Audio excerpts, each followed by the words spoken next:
Once upon a time in a dense forest, there lived a man named Wolfgang McHarrison. That's me. I'm not your typical forest dweller, as my extraordinary amount of body hair makes me look quite like a wolf. Despite my appearance, I have a gentle heart and a curious mind. I've always longed for a friend, someone who would understand me. However, my attempts at making friends often ended in disaster because, well, I look like a wolf. And wolves aren't exactly known for their friendly reputation. One sunny afternoon, while wandering through the forest, I caught sight of a girl in a bright red cloak. Intrigued, I followed her at a distance. She looked different from the usual forest folk, and her bright red cloak was like a beacon of curiosity for me. "Hello there," I called out, trying my best to sound friendly. The girl, who I later learned was Little Red Riding Hood, froze in her tracks. Her eyes widened in fear as she saw me approaching. "Please don't eat me," she cried, clutching her basket of goodies tightly.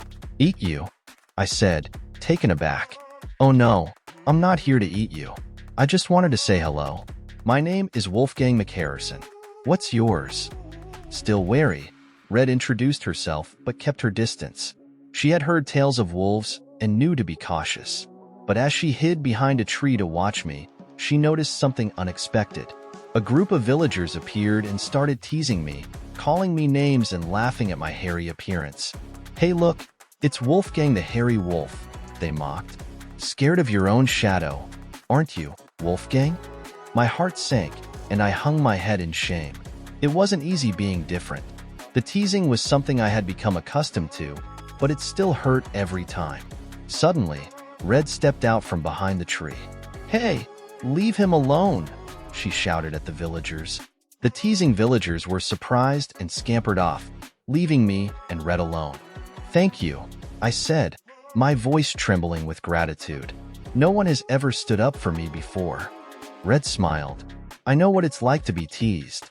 Maybe we can be friends?" My eyes lit up with joy. "Really? You'd want to be friends with a hairy man who looks like a wolf?" "Of course," Red said. "You're not just any hairy man. You're Wolfgang McHarrison, and I can see you have a good heart." From that day on, Little Red Riding Hood and I were inseparable. We roamed the forest together, sharing stories, laughter, and adventures. Red showed me how to bake delicious treats, and I taught her how to navigate the forest like a true explorer. Words spread quickly throughout the forest, and soon, others began to see me for who I truly was, a kind, curious man in need of a friend.